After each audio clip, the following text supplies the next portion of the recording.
The sound I remember most wasn't his words, but the snap of the folder as Nathan shoved my termination papers across the glass table. Cold leather chairs, fluorescent lights, and a smirk he thought was victory. Shame burned my throat, but I stayed silent. He called compliance dead weight, not realizing the weight of every federal contract sat on my signature. They applauded his arrogance that morning. By sundown, the same arrogance would ignite a collapse no one could contain. All it took was one missing approval, one overlooked safeguard to crack the empire he thought was unshakable. Tell me this. Have you ever seen a CEO destroy himself in real time? Comment below and make sure to subscribe, because what happens next is brutal. The conference room smelled of burnt coffee and polished wood when Nathan Cross, our CEO, slid a sleek folder across the table like he was handing me a death warrant. He didn't bother with preamble. Ethel, your role is redundant. Compliance has become an anchor. His words cut sharper than the paper inside. I looked around the table. HR sat stiff, pen ready, eyes down. No one met my gaze.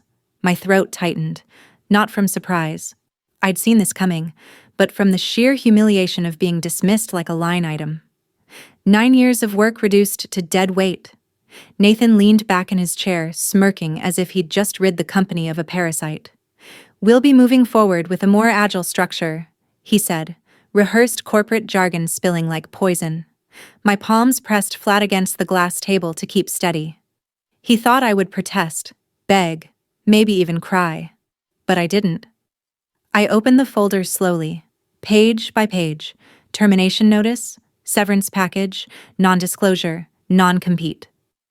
Generic, careless paperwork for someone who had built the system keeping his empire alive. Nathan mistook silence for surrender. He believed authority was a title, not an understanding of the foundation beneath his feet. Shame seared hot in my chest, but beneath it pulsed something colder, steadier. I knew what he didn't, that every contract, every regulatory approval, every billion-dollar supply deal in this company leaned on a single overlooked detail. And when that detail slipped, his empire would fall with it. Nathan thought firing me was the end of a nuisance. What he never understood was that compliance wasn't a department you could cut out like a tumor. It was the skeleton holding his empire upright. Every hospital contract, every supply chain agreement, every billing authorization filed with federal regulators carried one seal, mine. I was the only authorized officer in the company with the digital credential to validate FDA and CMS submissions. That wasn't by accident. Years ago, when I built our compliance infrastructure from scratch, I insisted on a single accountable signatory to avoid bottlenecks and fraud. The board approved it, grateful someone was finally taking responsibility for the endless audit trails no one else wanted to touch. What Nathan saw as red tape was in fact the lockbox keeping billions in contracts alive. Without my key, the entire machine froze. Clara, my quiet ally in operations, knew the intricacies because she'd watched me code the submission templates line by line. Victor in finance knew it too, though he kept that knowledge close, careful not to cross the wrong people until the day the walls began to shake. But Nathan? He never cared to look beneath the surface. He was too busy staging press conferences, too eager to chase headlines about growth and innovation. He didn't notice that every glowing earnings report relied on a hidden architecture he dismissed as paperwork. When he called compliance an anchor, what he really did was saw through the keel of his own ship. One overlooked structure, buried in a portal no investor ever asked about, was the silent foundation that made his triumphs possible. By shoving that folder across the table, Nathan believed he had cut loose dead weight. In reality, he had just severed the artery feeding his entire company, and the bleeding was about to begin. The first sign of collapse didn't roar. It whispered through a routine call at 9:42 a.m. A hospital administrator from St. Matthew's, one of our largest partners, dialed operations in a panic. Their quarterly shipment of surgical devices had been flagged as non-compliant by the CMS portal. The system showed the filing had expired, missing the one authorization signature that made it valid. That signature was mine. Without it, their supply contract was frozen on the spot. Clara, still inside the building, saw the alert flash across her dashboard and felt her stomach drop. She checked the portal twice, then 3 times, knowing there was no glitch. Nathan had cut the only key holder loose, and the lock had already slammed shut. She tried to escalate the problem quietly, but Nathan intercepted the message, brushing it off as a clerical hiccup. "It will fix it," he said with his usual bravado, pacing the floor like a showman rehearsing lines. But IT couldn't fix it. There was no backdoor, no workaround, no emergency override. The filings were tied to one digital certificate, and that certificate belonged to me. As the hospital demanded answers, Victor in finance started running projections. Without compliance clearance, invoices couldn't be processed, reimbursements couldn't be collected, and shipments couldn't be billed. Millions in revenue were about to freeze, and he knew it. He warned Nathan quietly, but Nathan waved him off, already drafting a press blurb about temporary technical delays. That was his style: spin the story and hope the truth stayed buried. But contracts don't care about spin. They care about signatures, timestamps, and federal approval codes. By lunchtime, the hospital sent a formal notice. Unless the issue was resolved within 24 hours, they would suspend all active orders. It was the kind of letter that could topple investor confidence if leaked. Clara forwarded it to Victor, and the two exchanged a single glance across the office floor. Neither said it aloud, but both knew this was the first crack. I, meanwhile, was sitting in my kitchen, watching sunlight slide across the counter, phone buzzing with quiet updates from Clara. I didn't gloat. I didn't need to. Nathan had set this in motion himself. One termination letter, one smug dismissal, one missing approval key. That was all it took to start the unraveling. What he didn't grasp yet was that this wasn't an isolated hiccup. It was the first domino in a line stretching across every hospital, every contract, every regulator we dealt with. And once the first fell, the others wouldn't wait their turn. They would collapse together, faster than he could possibly imagine. By mid-afternoon, the tremor had spread from a single hospital to the executive floor, and the denial Nathan wrapped himself in began to fray. Victor walked into his office holding a printout of halted invoices, numbers circled in red ink, the kind of numbers that couldn't be smoothed over with buzzwords. "We can't bill without valid filings," he said firmly, his voice flat as stone. Nathan barely looked up, muttering something about lawyers handling it. But lawyers couldn't conjure compliance out of thin air. Every page, every clause, every shipment tied back to my authorization, and without it, the revenue pipeline jammed like a clogged artery. Clara escalated her findings, attaching screenshots from the CMS portal showing invalid, signature missing. She'd even called CMS directly to confirm, and the regulator on the other end left no room for doubt. Without my credential, nothing was legally active. Still, Nathan mocked the urgency, brushing her off in front of the directors. "It's just paperwork," he said, with a grin that didn't reach his eyes. Yet the floor around him was already cracking. Clients were calling.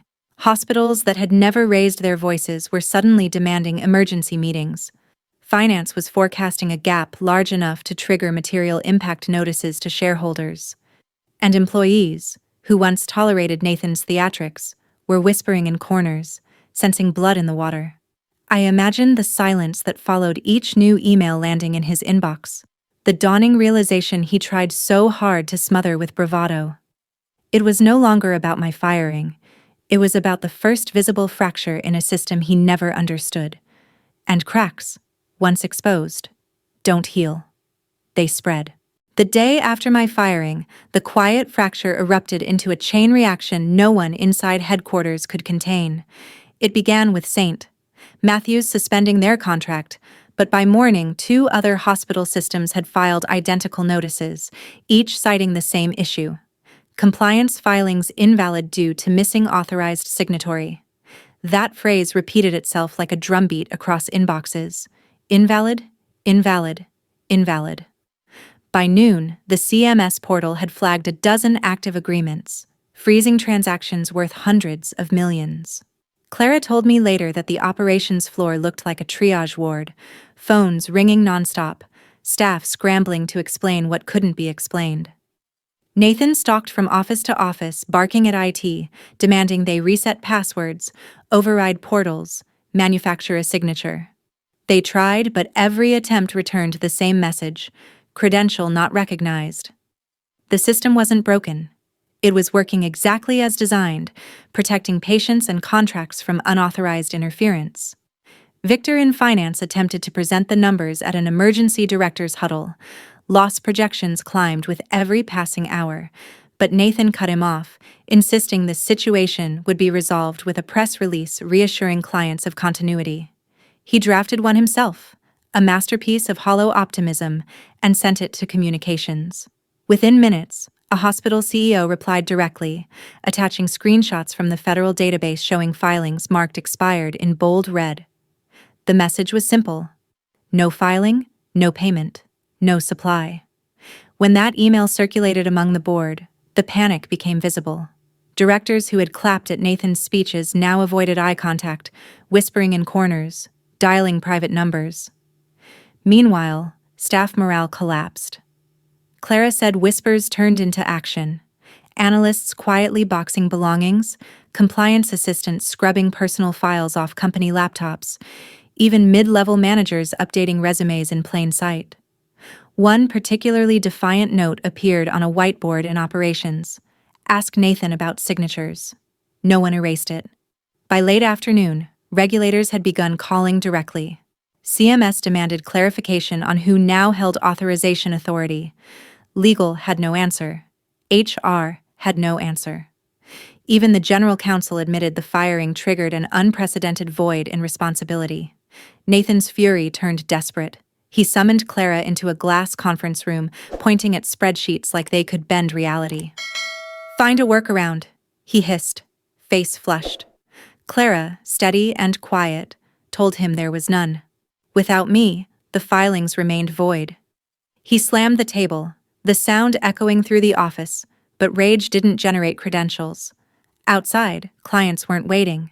Hospitals moved procurement elsewhere. Insurers suspended reimbursements. Distributors placed orders on hold.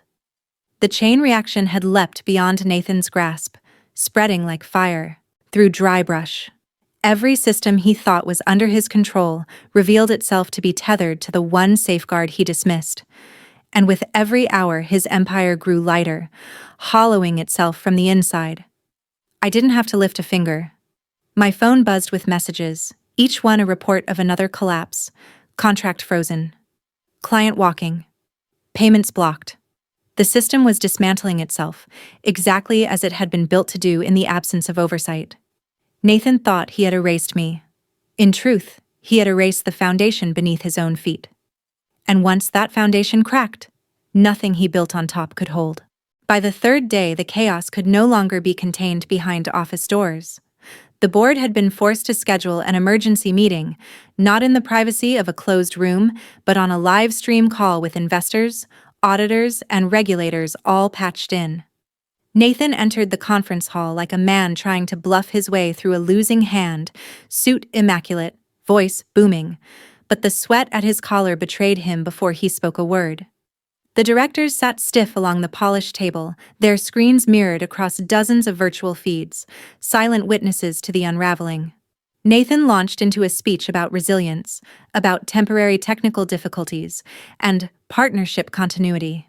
His words sounded like theater, a script written to reassure an audience that already knew the ending. Because while he spoke, the live feed of the CMS database was being shared on screen by the regulators themselves.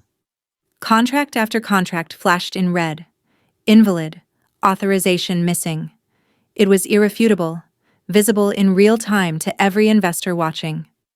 Clara had told me later that silence filled the room, the kind of silence that makes paper shuffling sound like thunder. Victor finally broke it with numbers no one wanted to hear, projections showing losses already crossing the billion-dollar mark, with another $500 million at risk if nothing changed. Nathan snapped back, accusing finance of exaggeration, accusing operations of incompetence, accusing regulators of overreach. His voice cracked as he raised it, volume climbing with desperation, but the evidence on screen didn't flinch. Then came the moment that shattered whatever illusion he had left. A regulator leaned into her microphone and spoke calmly, clearly, for the record. All filings from Ward are now void. Without her authorization, this company has no legal clearance to distribute or bill. The words dropped like a hammer. One of the directors audibly gasped, another rubbed his temples, and the chairwoman simply stared at Nathan with a look that carried more weight than shouting ever could. Investors in the live stream chat began flooding questions, some demanding explanations, others hinting at lawsuits. Stock tickers on the side of the screen bled red in real time, updates hitting like body blows. Nathan tried to recover, promising new systems, promising replacement signatories, but the regulator cut him off again. That cannot be retroactively applied. Approvals are tied to the original signatory. Without Ward, filings are null. In that moment, Nathan wasn't a leader. He was a man cornered by the truth of his own arrogance. He slammed his fist on the table, the sound echoing through the feed, but it landed like the tantrum of a child. The chairwoman finally spoke, her voice cold, decisive. Enough. We are no longer discussing resilience. We are discussing survival. She turned to the camera, acknowledging the audience, and in doing so stripped Nathan of control. The board went into private session briefly, muting the stream, but when the audio returned, Nathan was no longer at the head of the table. He was slumped in a chair, pale, jaw clenched. The chairwoman announced the decision. Effective immediately, Nathan Cross was removed as CEO. A wave of murmurs rippled across the live stream, investors whispering to each other, analysts already typing notes for the next morning's headlines. Nathan didn't argue. He simply clicked the button to leave the call, vanishing from the screen as abruptly as he had once dismissed me. And just like that, the empire he believed untouchable collapsed in full view of everyone who once applauded him. It wasn't sabotage. It wasn't rebellion. It was the system enforcing the safeguards he chose to ignore. His downfall wasn't loud. It was precise, inevitable, and broadcast for the world to see. When the call ended and Nathan's face vanished from the screen, the empire he had tried to project as indestructible was already hollow. Inside headquarters, the mood shifted from forced energy to stunned quiet. Employees walked the hallways like ghosts, carrying boxes, unplugging laptops, and leaving desks that hours before had seemed permanent. Phones rang unanswered, clients left on hold, and legal scrambled to draft statements that could never hide the truth. The board retreated behind closed doors, but even there the power was gone. Decisions now belonged to regulators and to the contracts they had ignored. I sat at my kitchen table, tea cooling beside me, phone buzzing with messages I didn't need to answer. Clara wrote only 2 words. It's done. Victor sent a screenshot of the stock ticker, numbers plummeting like an elevator with cut cables. I didn't cheer. I didn't post online. I simply watched the collapse unfold in silence, the same silence Nathan once mistook for weakness. By evening, news outlets carried the story: CEO removed after compliance, void halts contracts. Investors blamed leadership, regulators confirmed filings invalid, and hospitals moved business elsewhere. What remained of Nathan's empire was paperwork without signatures, promises without anchors. He had erased me. But in doing so, he had erased the one structure that held everything together. The irony was brutal and absolute. I wasn't in the boardroom when he fell, but I didn't need to be. My absence was louder than any speech. And in that absence, the company finally learned the cost of arrogance. The morning after Nathan's removal, my inbox filled with messages from names I recognized: regulators, hospital administrators, even former board members who had once looked through me as if I were furniture. They all wanted the same thing: continuity, stability, a way to repair the chaos left behind. I didn't accept contracts. I didn't offer to rebuild the company he had gutted. Instead, I answered one message from the Department of Health and Human Services. They invited me to join a federal oversight task force, a role designed to ensure no corporation could gamble with compliance the way Nathan had. I read the offer twice, then accepted without hesitation. This wasn't about profit or revenge. It was about accountability, about making sure the safeguards I had spent years creating could never again be dismissed as dead weight. As I signed the appointment letter, I felt no triumph, only clarity. Nathan had believed power came from titles and headlines. My power had always come from the quiet, unseen structures that held the system together. His arrogance had tried to erase me, but in erasing me, he revealed where true control had always lived. Now, as part of the very system he had mocked, I would make sure no one could repeat his mistakes. I closed my laptop, poured a fresh cup of tea, and looked out the window. The city moved on, cars in motion, lights changing, people rushing to work. Somewhere downtown, a company was unraveling in real time. But here, in the stillness of my kitchen, I knew I hadn't lost anything. I had simply stepped into a role that could never be taken away. The collapse was his. The future was mine. What happened wasn't sabotage. It wasn't rebellion. It was the truth of a system finally exposing itself. Nathan believed compliance was a box to check, a burden that slowed him down.